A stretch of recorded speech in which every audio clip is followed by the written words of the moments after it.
Podemos empezar. Gracias por estar en este espacio. Estamos con Paula Bombarda. Buenas tardes, Paula. Y bueno, vamos a presentarla. Muchos la conocen, por supuesto, pero bueno, vamos a presentarla formalmente. Paula es escritora, científica y bioquímica.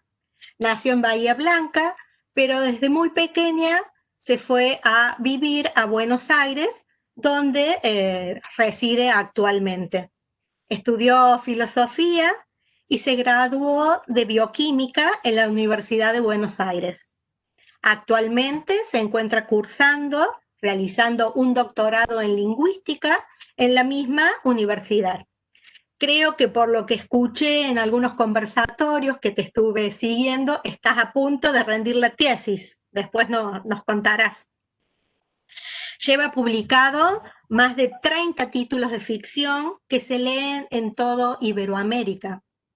Algunas multipremiadas novelas como La chica pájaro, El mar y la serpiente, Una casa de secretos, Lo que guarda un caracol y La fuerza escondida. Es creadora y directora de la colección ¿Querés saber?, de la editorial Eudeva. Allí comenzó su camino dentro de la comunicación científica.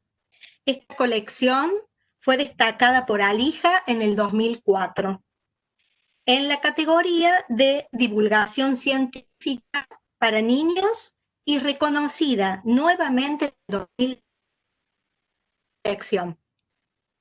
Además, ha escrito biografías de científicos, artículos y libros sobre diferentes disciplinas científicas. Es colaboradora habitual de la organización Abuelas Plaza de Mayo, institución de derechos humanos en el cual aporta ideas y lleva adelante el proyecto literario Ovillos de Trazos. Bienvenida, Paula, a nuestro cuarto encuentro provincial de Tierra del Fuego, Antártida e Islas del Atlántico Sur. Es un honor tenerte con todos nosotros. Y bueno, si quieres saludar, empezamos después la charla. Bueno, muchas gracias, Ana, por la invitación primero y después por todo el diálogo que fuimos manteniendo en estas semanas. Estoy muy contenta de ser parte de estas jornadas.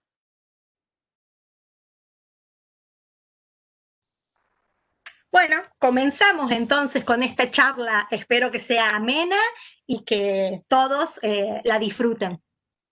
Paula, sabemos que tenés un gran amor por las letras y que desde muy pequeña te ha gustado leer y escribir. Que has sido una niña muy lectora y curiosa, por cierto. Hablando de tu vida amorosa y afectiva, sin querer resultar ser atrevida, por favor, no lo tomes a mal, queremos saber cuál fue tu primer amor, ¿la literatura o la investigación? Es difícil responder porque toda lectura es investigación. Y en ese sentido, bueno, creo que desde el primer momento fue entrar a la vida desde un lugar de la pregunta, ¿no? Un poco por cómo fue de accidentada y triste mi infancia, y otro poco porque justamente de la incertidumbre siempre nace la pregunta, lo estamos viendo actualmente. Cuando uno no sabe qué va a seguir, qué viene a continuación, qué va a pasar al día siguiente, ya vieron cómo es en estos tiempos de pandemia. Nos levantamos pensando, bueno, ¿cómo va a seguir hoy? Nos acostamos pensando en lo que sucedió durante el día. Y bueno, cuando yo era muy chiquita, mi vida siempre fue así. En todos los días de la infancia era un poco así. Y los libros eran un refugio súper importante. La lectura era el lugar donde si yo volvía a agarrar el libro, volvía a leer lo mismo. Era un lugar seguro. Y sin embargo, dentro de ese lugar seguro, había un montón de preguntas y un montón de posibilidades de ir hacia otros lugares que prometían otras aventuras, que prometían otras cosas, ¿no es cierto? Del terreno de la ficción. Pero también había lecturas que te mostraban un poco más cómo funcionaba el mundo, cómo funcionaban las cosas que estaban en el mundo. Y eso a mí me fascinaba también. Eh, era y sigo siendo una persona que cuando ve, hoy por ejemplo, mira, te cuento algo de hoy a la siesta. Tengo un patio, es un patio chiquito, y había una montaña de hojas secas. Y yo estaba leyendo y escuché un ruidito y dije, no, una rata. Y miré y no, era un zorzal. Era un zorzal que se había metido entre las hojas secas a buscar algo, no sé qué. Pero bueno, en esa imagen yo encontraba un posible cuento y a la vez encontraba la ciencia también, encontraba la pregunta científica ahí, ¿no? Entonces, no sé si hay un primer amor único. Me parece que el primer amor sería el preguntarme por la potencialidad de las cosas, ¿no? Siempre vi las cosas como en esas dos mundos, una pata en cada mundo, y no me sale pensarlo distinto, no me sale pensar solo literariamente, no me sale pensar solo científicamente, siempre hay como una convivencia en mí de esas dos maneras de ver las cosas. Excelente. O sea, ¿empezaste a escribir de niña o tomaste algún curso, un taller? ¿Cuándo te decidiste a escribir? No, de niña era una niña súper lectora, súper inquieta, era una nena muy inquieta, me gustaba correr, andar, viste, eh, por la calle adelante de mi mamá me tenía que decir que no cruzara la calle sola, que parara en la esquina porque siempre salía corriendo, era súper inquieta. Y leía mucho, cuando leía estaba más quieta, pero también me gustaba mucho bailar, hacer muchas cosas con las manos. La escritura llegó a mí como interés y con mucha curiosidad en la secundaria. En la primaria hacía las tareas y, claro, siendo tan lectora no me costaba resolver las consignas de lengua, de los cuestionarios de las ciencias sociales y naturales. Lo que más me gustaba era matemática, porque era como lo que tenía como un ritmo, ¿no? Me gustó, siempre me gustó mucho matemática. Y ya en la secundaria entró la escritura de otra forma, ¿no? Porque empezaron a entrar los autores y las autoras, esas que, si bien yo tenía en la biblioteca de mi madre, tenía permiso para leer cualquier cosa, con esa confianza de, bueno, total, si no lo entiende, lo va a dejar y lo va a volver a agarrar en otro momento, que es como una forma de vivir la literatura. Eh, bueno, eh, en la secundaria entró la exploración, te diría que entró por el lado de la música, ¿no? Por esto de, bueno, a ver cómo se compone una canción, a ver, probar, cambiarle las letras a las canciones a las melodías que más me gustaban, o proponer una letra para una melodía, digamos, entró un poco por ese juego con el lenguaje. Y me empecé a apasionar con esto que me pasaba cuando escribía. Pero sin ánimos no sé, como pensaba estudiar mi plan primero, un poco guiada, me decían todos, mis compañeras, mis amigos, mi familia, que me tenía que dedicar a escribir porque me salía con mucha naturalidad. Bueno, pensaba en carreras de la rama humanística, pero en quinto año de la secundaria me tocó un profesor de literatura argentina. En el colegio al que yo iba, el último año teníamos literatura contemporánea argentina y nos hacía hacer muchos trabajos de escritura. Y bueno, ya casi terminando el año, me atreví a preguntarle si le podía mostrar algunas cosas para que me dijera si realmente estudiar letras o periodismo o qué. Eh, Y él se tomó un tiempo para leer y un día me llamó al finalizar una clase y me dijo que no estudiara letras, que estudiara otra cosa, porque él consideraba que la literatura era como muy vocacional, entonces que me dijo, usted va a terminar siendo escritora. Imagínate, yo tenía 17 años. Usted va a terminar siendo escritora, así que use los años de universidad, ya que quiere estudiar, use los años de universidad para estudiar otra cosa. Y bueno, ahí cuando me dijo otra cosa, yo enseguida pensé en una ciencia. Eh, y la verdad que elegí por comodidad la bioquímica, porque estaba, bueno, ¿qué hago? Hago matemática, hago física, hago biología. Acá en Buenos Aires, bueno, la ciudad universitaria está bastante alejada de donde yo vivía en ese momento y de donde vivo ahora. Y elegí bioquímica porque me quedaba más cerca, porque mi mejor amiga se había decidido por esa carrera. Un poco cómoda, porque total mi profesor me había dicho que en algún momento iba a alargar todo para escribir, así que me confié en que él tenía algún oráculo. Bueno, que de hecho me sirvió mucho su mensaje porque me dio mucha seguridad en los pasos futuros, ¿no? Se cumplió tal cual su visión. Bueno, Paula, vos en este conversatorio has puesto una temática en el cual decís que has construido un puente del género literario con el conocimiento científico. ¿Cuándo se dio esa fusión? En una de tus tantas charlas decías que la investigación básica es al científico como la poesía es al poeta. Y en tu caso creo que se dan las dos cosas y se te identifica de esa misma manera. Poeta, escritora y científica. Bueno, ¿qué nos podés decir al respecto? Se fue dando, mira, fue el primer acercamiento con lo académico, siendo ya bioquímica, se dio porque uno de mis profesores de la universidad sabía que yo, primero sabía que venía de una familia, mi madre es artista plástica, es decir, que tenía una formación en artes, y sabía que estaba yendo a un taller literario. Yo empecé a ir a taller literario con Susana Casenada de Rodríguez mientras estaba estudiando bioquímica. Eh, y él era parte del comité editorial de UDEVA.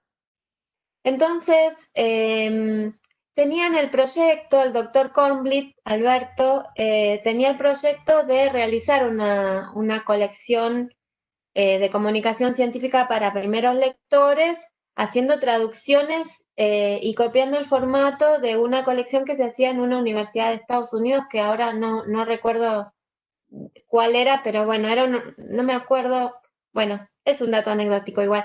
Pero bueno, lo que hizo mi profesor es decir, ¿por qué no se lo damos a esta chica que tiene una formación que, nos, que es bioquímica, pero que además nos puede dar una lectura poética de todo este proyecto? Y bueno, me mandaron los libros desde UDEVA para que yo los leyera, eran un libro de genética y un libro de células, totalmente ilustrados. Y bueno, yo los leí, hice mi devolución de lo que me parecía del nivel que tenía el texto, pero después puse una postdata que era, me parece que más que hacer una traducción de estos libros, tenemos excelentes científicos y excelentes ilustradores, podríamos hacer nuestra propia colección o una colección propia, bueno. Al día siguiente recibí un mail del editor de UDEVA, del gerente editorial, diciendo, si crees que se puede hacer acá, mándame un proyecto y yo lo reviso.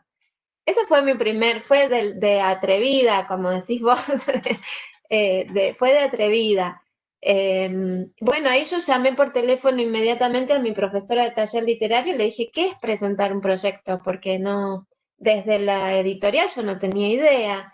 Entonces, bueno, ella me fue dando unas pautas y presenté algo muy sencillo, muy tranqui, bueno, yo quiero que sean libros donde el texto esté asentado en las preguntas, quiero que los científicos y científicas del CONICET o de las universidades nacionales, quiero que los ilustradores o las ilustradoras sean argentinos, que estén trabajando en Argentina, bueno, una serie de pautas que puse como entrada, y les encantó la idea. Entonces, bueno, los primeros me propusieron que los hiciera yo, de algún campo del saber que yo me sintiera como sólida en eso.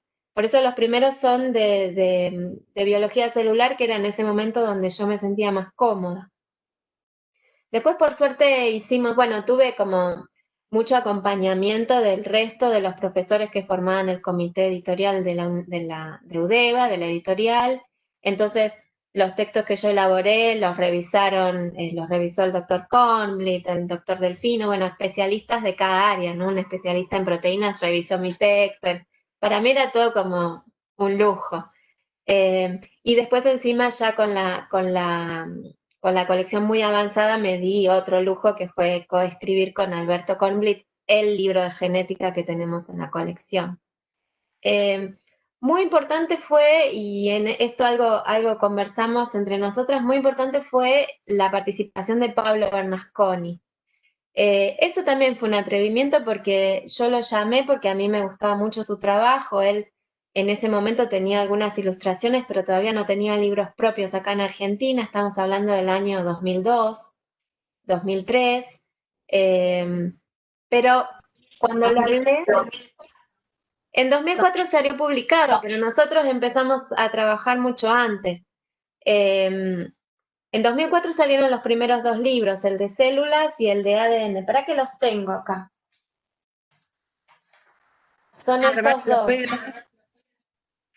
Escribiste, ahí está, qué son las células, qué son las proteínas, qué es el ADN, muy bien. Claro, para hacer Y esas estos son las dos ilustraciones de Pablo Bernasconi, que eso me llamó la atención. Yo digo, ¿quién se eligió? Ya diste la respuesta. Él también claro, es un pero artista. Pablo, además, es diseñador. Y yo necesitaba alguien que me ayudara a pensar en términos de colección. Y como él en ese momento él estaba dando clases o había dejado, no, estaba dando clases todavía en la facultad, y bueno, yo sentí que él me podía aportar. Además, fue un compañero, no solo porque ilustró mis textos, sino porque me ayudó a pensar la colección. Después de estos 4 libros, yo ya empecé a trabajar con quien hoy es mi coequiper, digamos, mi socio en todo esto, que también es diseñador, se llama Pablo Pérez. Es el ilustrador de otra serie de libros. Después te muestro la tapita del último que sacó. Pero bueno, con Pablo Bernasconi lo que hicimos fue pensar en el formato cuadrado de 20 por 20, en que fuera un formato que aceptara las manos pequeñas de un niño que recién empieza a leer, pero también las manos adultas de un mediador, de una mediadora que quisiera, o de un docente que quisiera formarse para después poder transmitir, ¿no? Porque la idea de la colección, que esto, vos me preguntabas cómo me fui formando. A medida que la colección fue creciendo, yo fui estudiando y estudiando cada vez más, y también haciéndome preguntas nuevas, ¿no? Como qué es ser un primer lector de comunicación científica, ponele.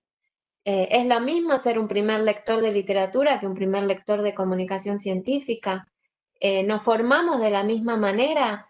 Porque para leer literatura, desde educación inicial recibimos un montón de experiencias lectoras.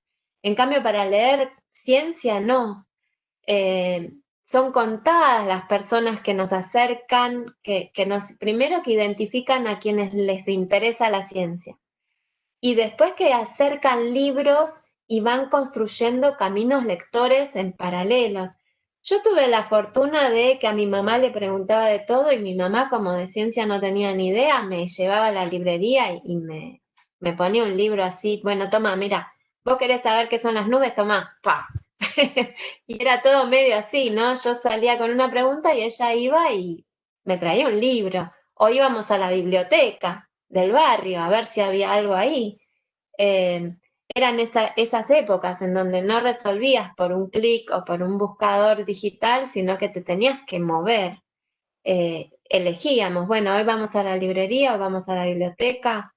Dependía mucho de si tenía plata para comprar o no. Viste, como que la literatura, la investigación era como que ponías muchísimo el cuerpo, ¿no? Pero bueno, no todos tienen esa suerte. Hago una pregunta que viene al tema. Vos escribís para niños, primeros lectores, divulgación científica. ¿Qué tenés en cuenta? ¿Cuáles son las características o tips que hay que tener para elaborar esos textos científicos para atraer a los primeros lectores, ¿no? No creo que haya una sola manera, pero sí es necesario nunca perder de vista eh, la sencillez lograr un lenguaje sencillo que no dé saltos demasiado grandes en los razonamientos, ¿no? Todas las explicaciones científicas son un encadenamiento de procesos, de pequeños pasos que te llevan a poder explicar. Bueno, a veces hay como una tentación muy grande de construir, por ejemplo, una metáfora que te cierra divino para explicar todo, pero que si antes no das pequeños pasos para que la persona llegue con vos a entender esa metáfora, se pierde. Entonces, a mí me preocupa cuando yo ahora trabajo con los autores científicos, muchas veces me piden de coescribir los textos, depende también de sus agendas, ¿no? Coescribir los textos o ellos me dan sus textos y yo se los voy editando, corrigiendo, haciendo sugerencias de corrección. Eh, yo lo que pido es primero que se pongan en el lugar de ellos mismos cuando eran niños. ¿Cuáles eran las preguntas que los motivaban a elegir eso que terminaban eligiendo?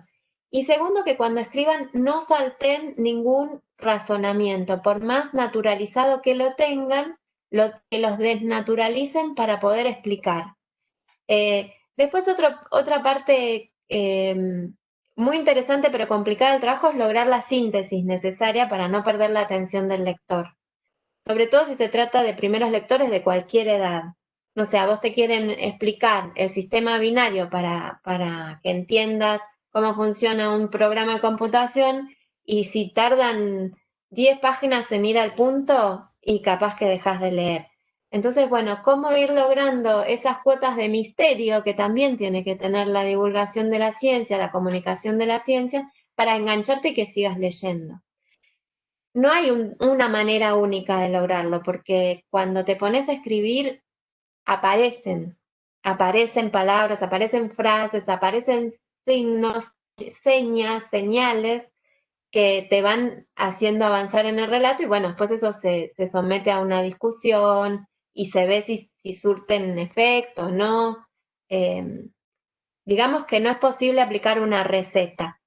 Cada proceso de escritura es único, pero sí esto de no perder de vista eh, qué es lo que querés transmitir vos con eso que estás escribiendo, ¿no? Si es desde la historia de la ciencia, desde la experiencia de la ciencia, si es desde la pasión por la ciencia.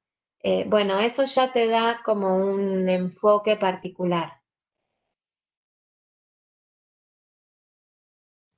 Paula, y esa colección de querer saber ha ido acrecentándose, ¿no?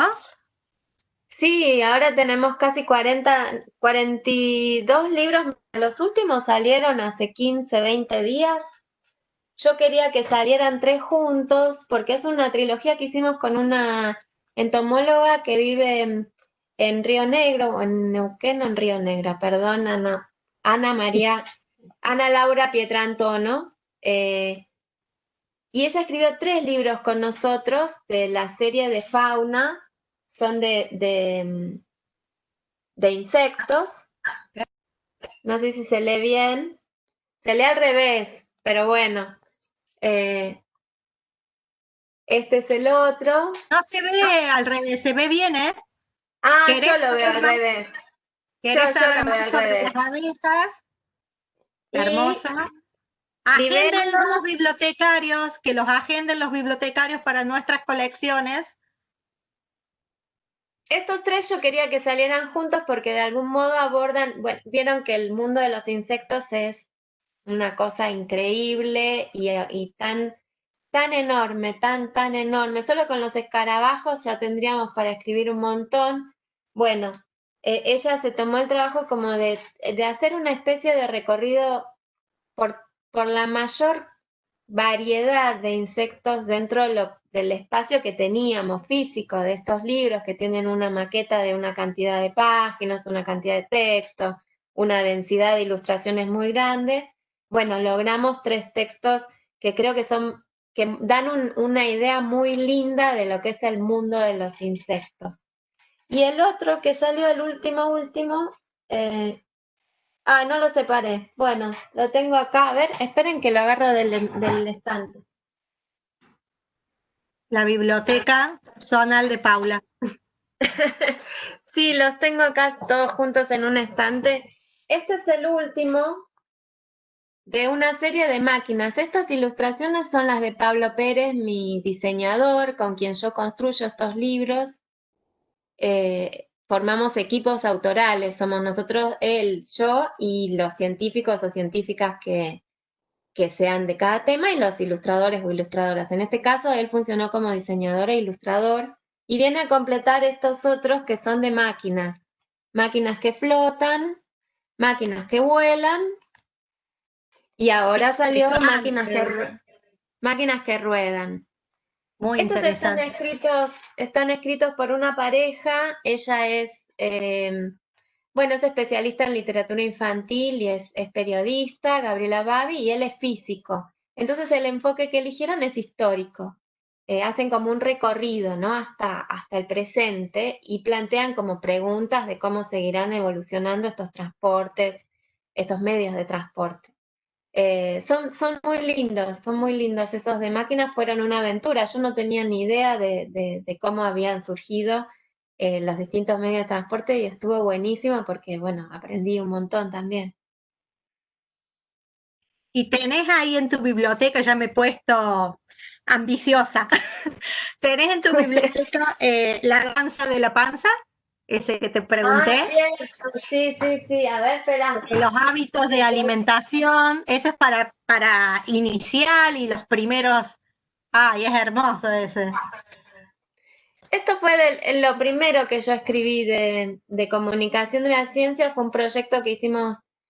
Yo creo que todavía ni siquiera había publicado Los Querés Saber, fue primerísimo, eh, y es una mezcla porque también tiene como pequeños poemas, medio así como juguetones sobre la alimentación y la idea de, bueno, que estén ilustrados con animales, ¿no? Bien para muy chiquititos. Después en Querés Saber también hicimos dos libros sobre alimentación y esa vez ya la escritora es una bromatóloga súper reconocida, donde bueno, ahí tiene una profundidad, lo que ella va contando también tiene que ver con los grupos de alimentos pero ya viste cómo conservarlos, las enfermedades que pueden producir, bueno, como que el tema de la alimentación lo seguí porque mi especialización en bioquímica viene por el lado de la bromatología y los controles de calidad. Entonces, bueno, seguí con eso. Quería que en Querés Saber también hubiera textos al respecto.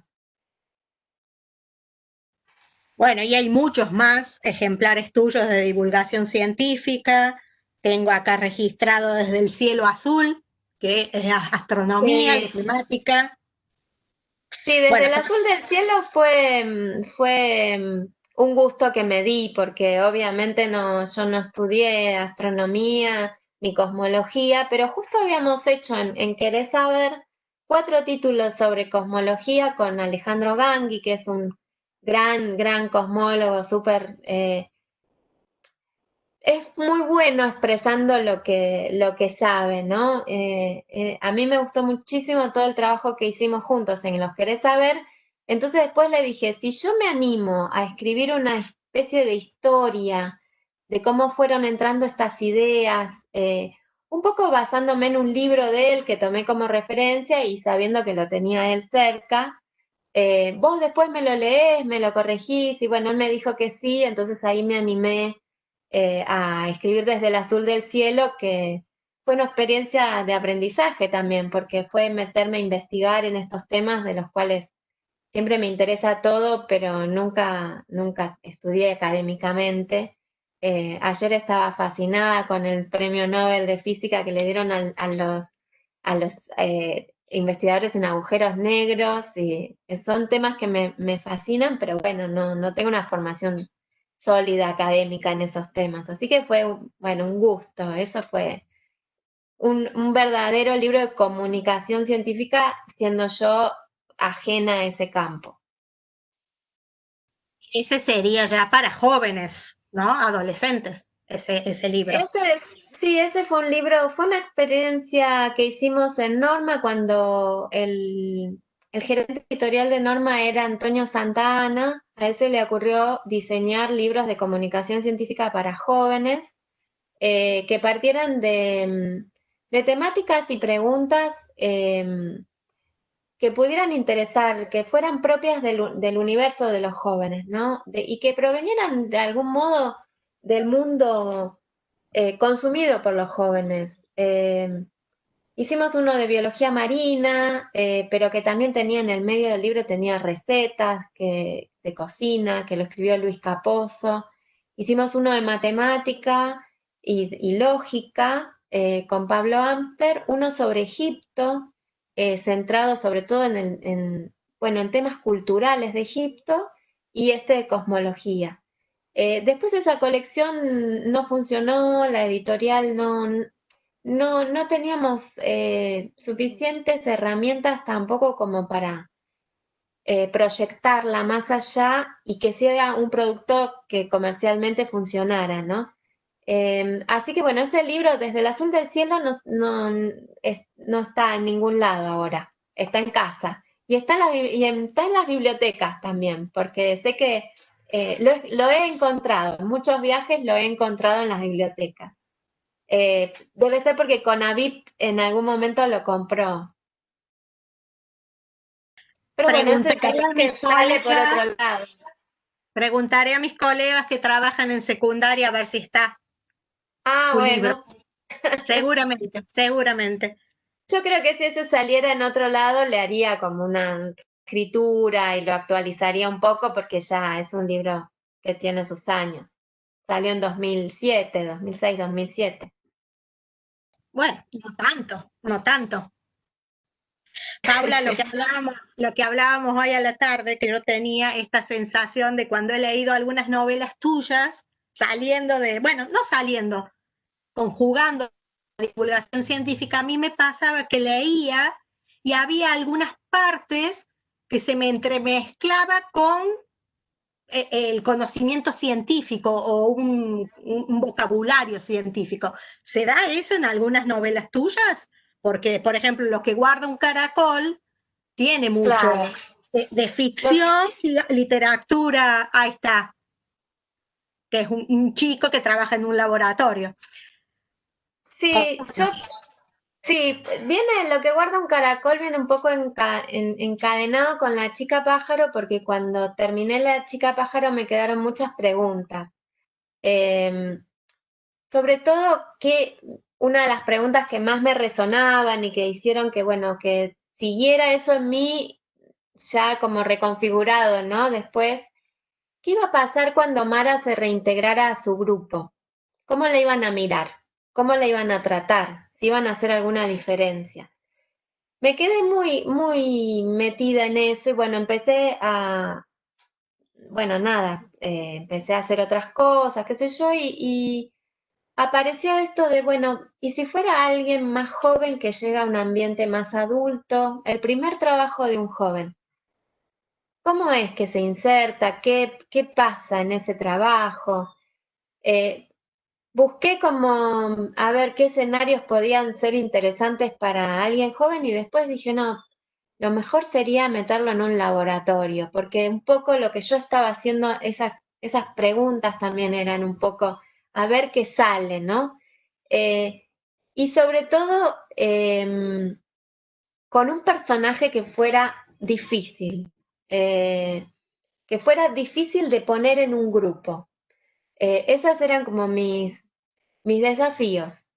Y bueno, empecé a leer, a mí me gusta muchísimo la parte de investigación, siempre que tengo una idea, eh, para encarar un proyecto, primero me paso meses leyendo bibliografía o leyendo literatura de colegas a ver cómo hicieron para resolver ciertas cuestiones. Y en lo que guarda un caracol, bueno, me llevó un tiempo porque me di cuenta que si yo quería que Mirko fuera una persona con una forma de mirar el mundo particular, realmente particular, tenía que estudiar. Eh, Así que bueno, empecé a estudiar y en ese proceso que se empieza a dar, apareció, bueno, la vinculación con el mundo de los animales. Por esta imagen, ¿no? De que muchas veces nos metemos en nuestro caparazón, en nuestro caracol. Empecé a pensar, bueno, quiero hablar de tortugas, quiero hablar de caracoles, quiero hablar de cangrejos, ¿de qué quiero hablar? Y ahí aparecieron los caracoles marinos porque, bueno, ¿quién no ha ido a la playa y se ha traído una caracola vacía, ¿no? Te quedas con el resto, con lo de afuera y lo exhibís como que es una belleza, que lo es, pero bueno, había para mí ahí toda una metáfora de con qué nos quedamos. Y dije, bueno, tiene que ser un laboratorio de caracoles. Vamos a llevar la metáfora al extremo. Y bueno, gracias también a los querés saber, tengo muchos contactos entre los científicos y pedí referencias de una investigadora que trabajara o investigador que trabajara con caracoles marinos para ir a hacerle una entrevista. Eh, bueno, me encontré con la doctora Juliana Jiménez, que no solo le encantó la idea, sino que además es súper lectora, como muchos de la comunidad científica, súper lectora de literatura. Entonces le encantó. De hecho, el diseño del laboratorio de la novela es el laboratorio de Juliana, con algunas modificaciones, pero es el laboratorio de Juliana. Y ella me mostró el instrumental que usan, pude ver cómo hacían algunos de los ensayos que suelen hacer para tipificar caracoles. Bueno, hubo todo un tiempo de investigación sobre gasterópodos y sobre caracoles en particular. eh, y después ella fue una de las personas que leyó los originales para asegurarme que toda la parte metodológica del ejercicio de esa ciencia y sobre todo de cómo asentar una nueva especie estuviera correcta. Ese es construir la verosimilitud, me lo tomo re en serio, porque yo me la quiero creer todo el tiempo que estoy escribiendo, me quiero creer todo lo que estoy haciendo. No son mentiras para mí, digamos. Y uno como lector también se cree todo eso. Así que está muy bueno, está muy bueno. Claro, viste, hoy comentábamos esto de generar esa verosimilitud, es un poco el mismo trabajo que se hace, que yo lo hice por primera vez a conciencia, lo hice por primera vez con La Fuerza Escondida, esto de estudiar el contexto histórico, donde querés meter una acción, donde querés meter una ficción. Cuando construís una novela histórica, te tenés que empapar de todo eso para que después pongas a andar a tus personajes y sea verosímil su habla, su vestimenta, lo que comen, cómo se curan, su personalidad, digamos, todo tiene que ver con la época en la que uno crece. Entonces, bueno, demanda una investigación, por lo menos a mí, yo si no, no me quedo tranquila, no duermo, Ana. Tengo que estar segura de que el verosímil está funcionando. Si yo no me lo creo, no lo muestro, no lo sigo trabajando. Tiene que En ver la- con tu profesión también, con tu profesión y con el mundo científico, claramente, claramente. claro, en lo científico te tenés que asegurar de que, bueno, que todo lo que tus personajes están afirmando a través de la voz poética sea coherente con lo que sucede, ¿no? Con el resto del verosímil, con cómo funcionan las cosas. Sí, sí, tiene que ver con cómo veo yo todo el mundo. Sí, sí, sí, por eso es como que están permanentemente entrelazándose todo el tiempo, la literatura, la realidad, la política, el arte, como que está todo el tiempo ahí, ¿no? Funcionando. Y eso metafóricamente es el puente que vos construís. Vamos de la literatura al mundo científico, vamos y volvemos, vamos a un lugar y a otro, tal cual. Claro, a veces a través de la ficción y a veces a través de este género que se está perfeccionando cada vez más, que se está logrando hacerse un lugar que es la comunicación de las ciencias.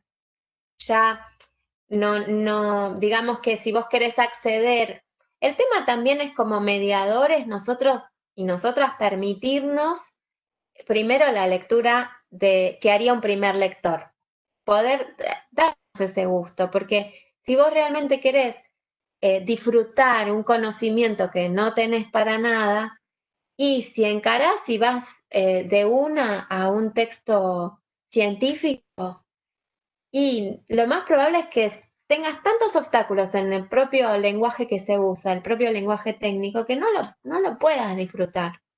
Entonces, bueno, ahí está el género de la comunicación de las ciencias, eh, encontrándole la vuelta cada vez mejor, porque está llegando, no sé, ahora hay stand-ups, hay comunicación de las ciencias para distintos niveles lectores. Vos podés pasar de un querer saber, pasar a un ciencia que ladra, que es la colección del siglo XXI, y del ciencia que ladra, si te sigue interesando el tema, podés saltar a un libro de Stephen Hawking, suponete, volviendo a los agujeros negros. Digamos que uno ahora sí tiene elementos para hacer todo el caminito. Incluso tenés libros, álbum divinos de comunicación científica. Es un género que está en exploración y que salen unos libros maravillosos cada vez más. Paula, esto me lleva a una pregunta justo acá. Dice, muchas son, la hace Sandra de Córdoba. Muchas son las palabras que vos usás con frecuencia. Información, placer, sentir, palabras cálidas para acompañar a lectores de la realidad. Amigarse con la ciencia es mirarla con ojos curiosos y hasta poéticos. Eso te pregunta. Bueno, gracias por la pregunta. Cómo me gusta Córdoba y cuánto siento lo que están pasando. La verdad que, bueno, un abrazo enorme para todas las personas que están pasándola mal con todos los incendios. Sí, amigarse con la ciencia, primero, no sé por qué estamos peleados. O sea, ahí en ese de amigarse, ella está peleada y se quiere amigar, es lo que yo escucho. Eh, Me parece que la escuela tiene que ver con eso de estar peleados. Y eso es algo que como mediadores nosotros y nosotras podemos tratar de modificar. Ustedes, siendo bibliotecarias, bibliotecarios, primero es el trabajo con una misma, ¿no es cierto? Decir, ay, yo nunca serví para las matemáticas. ¿Por qué decirlo así? Como que ya no podés servir para... Es como cerrarte una persiana a algo que en un futuro te puede dar placer. Te tenés que abrir esa puerta, esa ventana a ver qué pasa. Por lo menos cada tanto probar, ¿no? Un poco es como cuando, no sé, quienes tengan hijos me van a entender. Yo a mis hijos cuando eran chiquitos y no les gustaba una comida, pasaban 2 meses y yo se las daba de vuelta a ver si les gustaba. Porque el gusto se va educando y capaz que lo que no te gusta hoy te gusta dentro de 2 meses, no sabes. Eh, la pelea con la ciencia tiene que ver con que no hubo antes tanta atención puesta en trabajar el lenguaje para lograr este puente del que estamos hablando.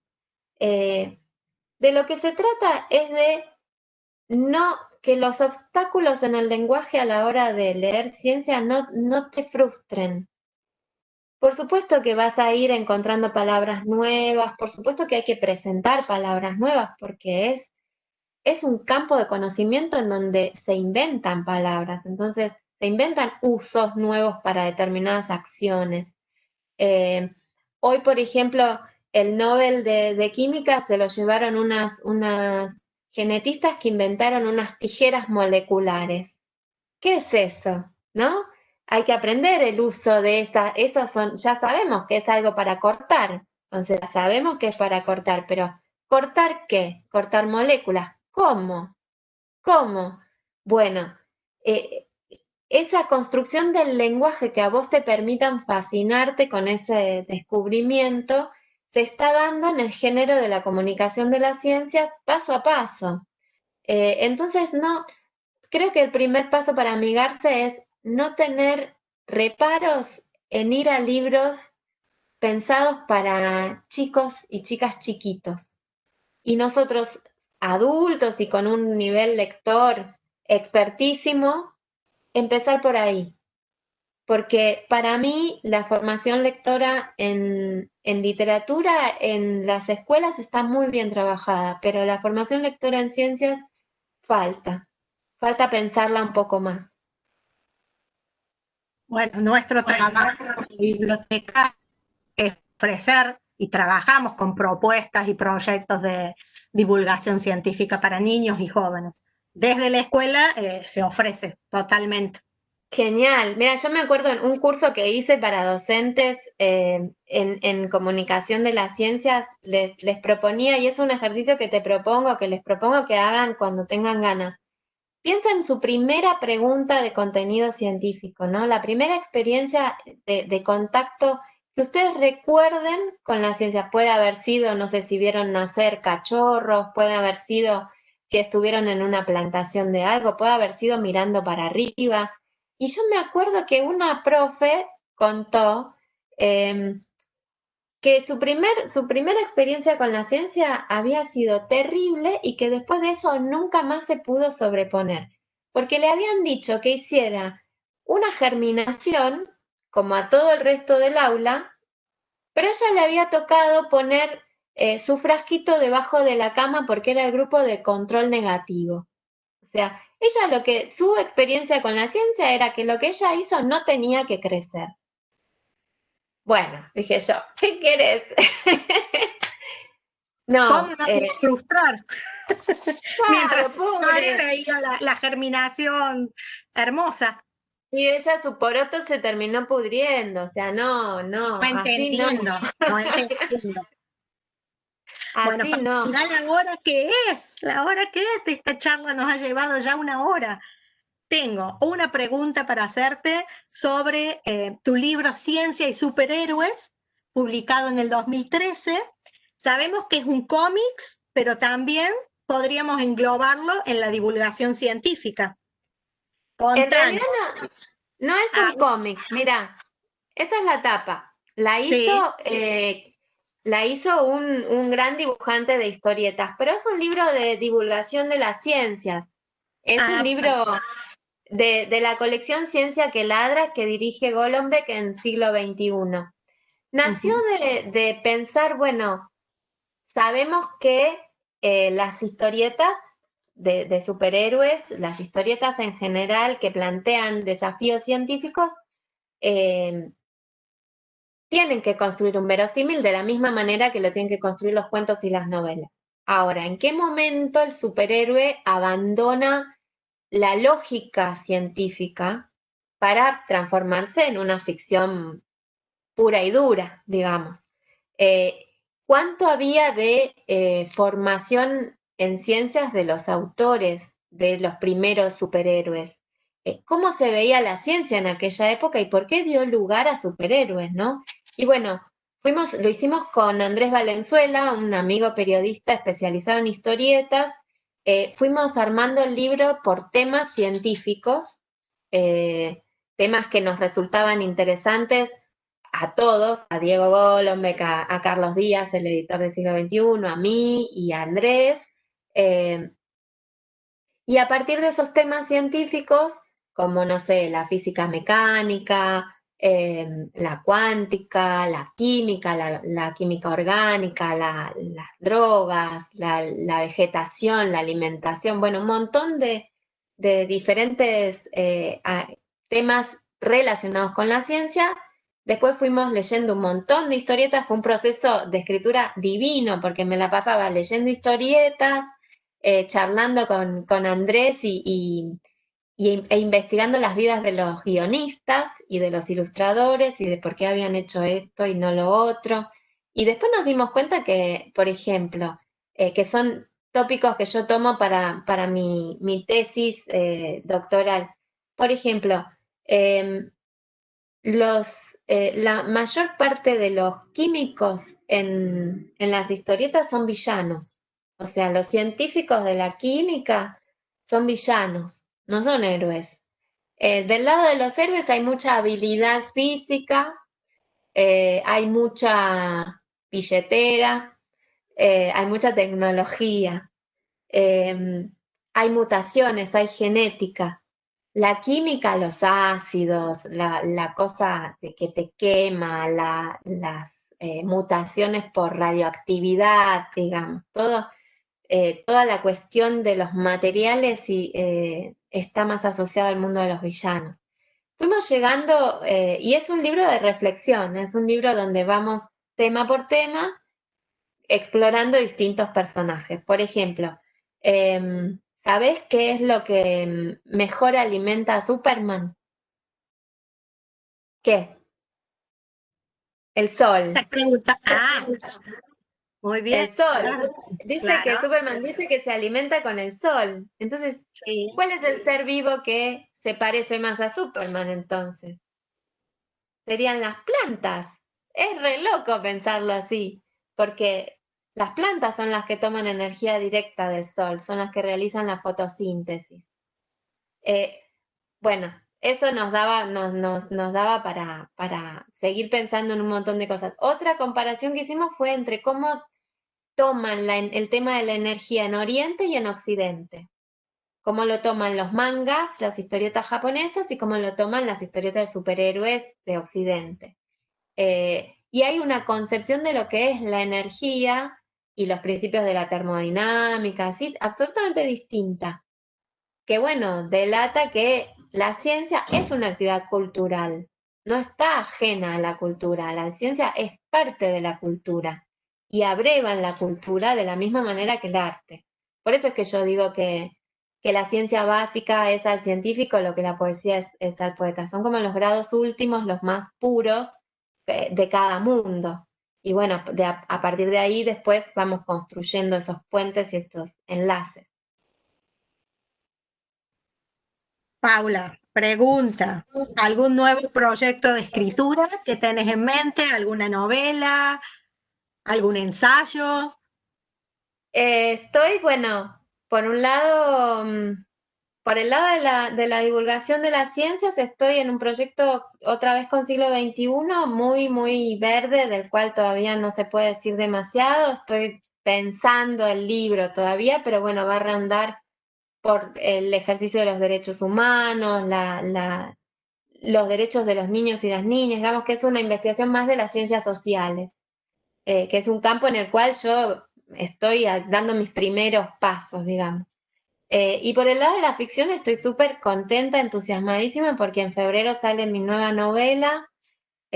Hace rato que nos, bueno, la última novela para jóvenes, si bien La Fuerza Escondida es para jóvenes, está publicada en la colección Torre Amarilla de Norma, que es una colección infantil, pero el lenguaje, te digo que es una novela juvenil también. Pero bueno, antes que La Fuerza Escondida, desde Lo que guarda un caracol, que no me metía de lleno en un ambiente así de ficción que reclamara absoluta concentración. Y bueno, ahora en febrero va a salir La Desobediente, se llama, por lo que leo también, y también tiene un trasfondo científico. Eh, También tiene un trasfondo científico y que cruza de algún modo intertextualmente bastante directo a Frankenstein. Así que fue, no sabes qué linda el proceso de escritura. Estuve re feliz escribiendo ahí y leyendo, bueno, sobre la vida de Mary Shelley, sobre la ciencia, el despertar de la ciencia en la revolución industrial, eh, el papel de las mujeres de la ciencia en esa época. Eso fue lo que más me fascinó, ¿no? Veremos cómo le va, no sé. Vamos a ver. Esperaremos al próximo año entonces a tener Sí. en nuestras manos tu nueva novela. Ay, hay Sé tantas que la preguntas, editorial, Paula. sé que la editorial va a ir tirando ¿Ya algún sabés capítulo. qué editorial es Norma? No, va a salir por Lo que leo. Ah, Editorial Lo que leo. Sí, es bien, Santillana Lo que leo. bien. Bueno, acá Patricia pregunta, Patricia Ramallo, que no ha podido conectarse, mi compañera acá de conversatorio, pregunta, El mar y la serpiente, la novela, creo que fue tu primer novela que escribiste, ya que es una autobiografía en el contexto de dictadura, ¿podrías profundizar sobre esa novela? Sí, mirad, de La- paso el- les muestro esta es la etapa que la- conocemos, esta es la nueva. Estoy mira vos. muy contenta con esta nueva portada porque le agregamos algunas otras imágenes a la tapa. Eh, se fue el violeta característico que tenía, viste, la otra. Vino el azul del mar y del cielo. La edición conserva los prólogos de María Teresa y de Lili, que son una belleza, y siempre agradezco eso. Eh, y mira, yo te diría que es un libro que tiene una inspiración en mi infancia, pero yo también me di la libertad de cambiar algunas cosas. Por eso no hablo de autobiografía, serían esto que ahora acá se llama las ficciones del yo. Eh, Porque también me permití ficcionar. Entonces, no es un testimonio, digamos que no tiene valor de testimonio, es una prosa poética en donde te digo, bueno, al ser la primera llevó muchísimo tiempo escribirla, me llevó muchísimos años, la hacía en paralelo a mi trabajo como bioquímica, cuando trabajaba en un laboratorio, la iba corrigiendo con mi profesora de taller cada tanto, em, la reescribí varias veces porque no lograba la voz que yo quería. em, en algún momento necesité acercarla a mi propia historia porque surgió la cuestión de las fechas. En muchas familias que tienen familiares desaparecidos, desaparecidas, la fecha es lo último que te queda de tu ser querido. Entonces yo sentí la responsabilidad de decidir qué fecha poner y qué hacía con esa fecha, si pedía autorización para usarla. Me hice como un rollo de ahí. Quizás en otro momento no me hubiera importado, pero en ese momento de golpe se me hizo un mundo.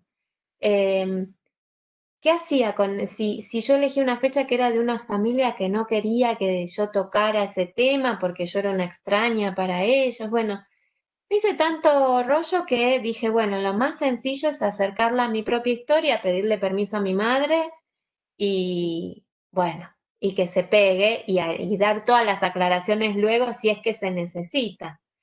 Em, Mi madre obviamente es mi fan número uno, así que me dijo que sí.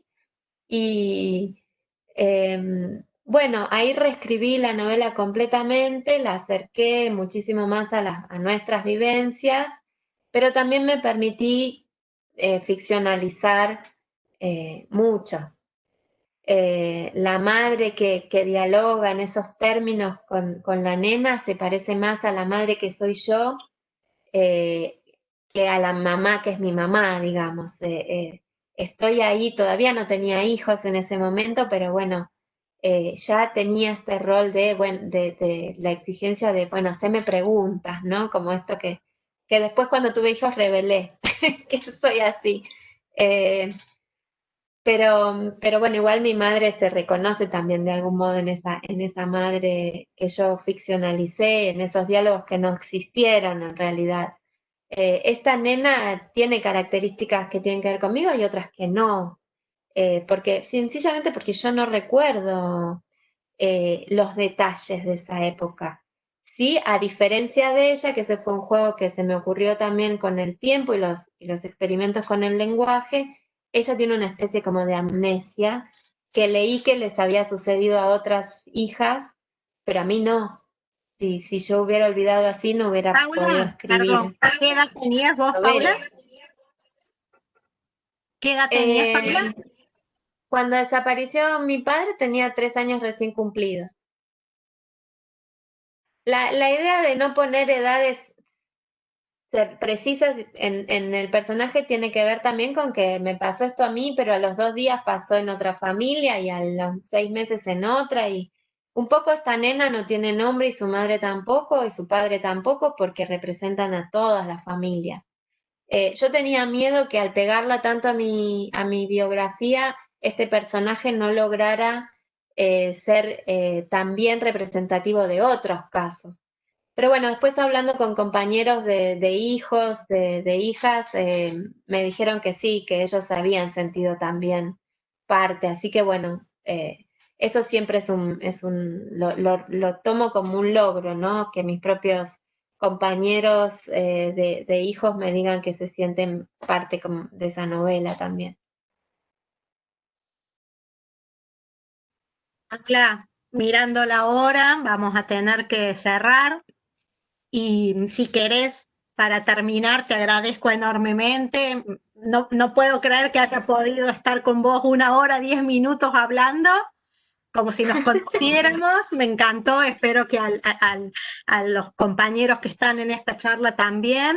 No sé si querés leernos algo un poquito, que tenés una voz tan dulce. Si querés leernos algo tuyo Bueno, y nos mirá, despedimos. decir que no, tengo apagada la compu si no te leí un pedacito de la novela nueva. A ver si la puedo Ah, rescatar acá en el celular. Estuve dale, intercambiando unos mails con la editora y ella me mandó la parte que que van a difundir como promoción.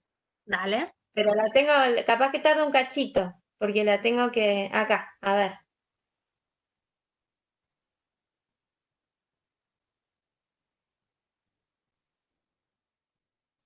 Bueno, les voy a leer el inicio, son 4 paginitas, ¿está bien? Bueno, y luego les cuento qué viene a continuación. Se llama, como les avisé, la desobediente. Parte 1, El iluminado de Ingolstadt. Carta de Robert Walton a su hermana Margaret. Londres, 29 de octubre de 1700. Plin, plin, plin. Querido hermano, tu última carta me ha sumido en la tristeza. ¿Sigues empecinado en alcanzar el Polo Norte? ¿Has perdido el juicio? Antes de comprometerte con Víctor Frankenstein tenías un acuerdo conmigo y con nuestro padre, ¿recuerdas? Recibí el paquete que me enviaste hace 8 días gracias a un caballero de aspecto algo descuidado y manos muy toscas. ¿Exagero si digo que su barba abundante olía a mar? Con pocas palabras se presentó como tu lugarteniente y me entregó el manuscrito que terminaste de escribir a mediados de septiembre pasado. Comencé a leerlo mientras la puerta se cerraba. Demoré varias horas, como imaginarás, pero no noté el paso del tiempo mientras estuve sumergida en tu relato. Todo lo que me cuentas me ha dejado abrumada, sorprendida también. ¿Cómo te sientes? ¿Cuánto te ha afectado? Luego de una experiencia de ese calibre, ¿no crees que has viajado lo suficiente como para pasar unos meses en tierra firme? Lo último que dices es que estás rumbo a casa, pero tu lugarteniente me ha contado acerca de la decisión de reparar el barco en San Petersburgo. ¿Qué ha pasado que no me lo comentas al final de tu escrito? Me ha llamado la atención eso. Temo que todo lo vivido, sumado al clima despiadado del norte, haya vulnerado tu salud y no quieras confesarlo por carta para no preocuparme. ¿Cuánto tiempo seguirás lejos de nosotros? Respecto al manuscrito que me has enviado, debo decirte que no deja de asombrarme un hecho muy particular. dices que Víctor Frankenstein, al llegar a la Universidad de Ingolstadt, se entrevistó con los profesores Krempe y Waldman. Pues seguramente te sorprenderá saber que el profesor Waldman es uno de nuestros más preciados asesores. Sus conocimientos sobre la química de los pigmentos, el proceso de blanqueado y las propiedades de los tejidos no dejan de maravillarme. Contar con él para mejorar la producción de nuestra fábrica es algo que agradezco todos los días. Pero no reconocí en la descripción que Frankenstein hace de él. Su voz no es dulce, es triste. Su mirada revela un profundo pesar. Se mueve como si estuviera siempre amenazado. Estas diferencias hicieron que fuera a verlo para constatar que se trataba de la misma persona. Bueno, lo voy a dejar acá. No sé si ustedes recuerdan, pero Frankenstein es una novela que tiene una estructura de cajas chinas, donde un investigador que está yendo hacia el Polo Norte le escribe a su hermana, Margaret, lo que le pasó. Y en eso nosotros lo que leemos es lo que él le está contando a su hermana. Y en esa carta adjunta un paquete donde está todo lo que le contó Frankenstein, y más adentro está todo lo que le contó la criatura que Frankenstein creó a Frankenstein. Y luego cierra, ¿no? Después sigue hablando Frankenstein y después vuelve a hablar Robert Walton. Bueno, yo lo que hice fue, tomé esa estructura de cajas chinas y armé otra historia que empieza con la hermana de Robert Walton, Margaret, y después pasa a bueno, no es Frankenstein el que habla, sino el profesor de Frankenstein, y la criatura es la desobediente. ¿O no? No sabemos. Hay que leerla entera.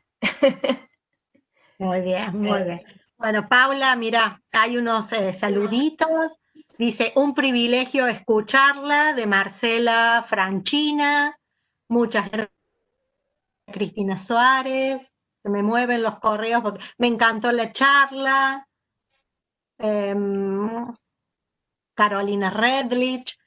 Bueno, dice, vamos a terminar, te voy a agradecer enormemente tu presencia, tu participación, que desde el principio dijiste que sí cuando te convocamos, así que un gusto conocerte, espero que lo hayas disfrutado vos también, y también agradecer, bueno, a mi equipo que ha estado a la par mía, el equipo directivo y supervisoras de la provincia. Bueno, muchas gracias a todos, a Ana, Patricia, a Germán desde la organización, a todos por hacer posible esto. Ojalá pronto vaya a visitarlos, me encantaría ir hasta allá. Y sí, por supuesto, la pasé muy bien y bueno, seguramente ya se van a enterar cuando todo este texto salga y vayamos haciendo toda bueno, la difusión de la nueva novela. Gracias a todas y a todos los que mandan saludos. Y gracias por las preguntas, porque me hicieron pensar. Muy bien, muy buena conversación, Diana Valentina Pirinchuk. Bueno, muchos mensajes que siguen entrando. Antes de cerrar, Paula, les recuerdo a los que han estado presenciando el conversatorio que ingresen al link para poder registrar la asistencia y así poder tramitar la certificación. Bueno, buenas tardes. Gracias. Bueno, que salgan muy bien las jornadas. Hasta luego. Hasta luego, Paula.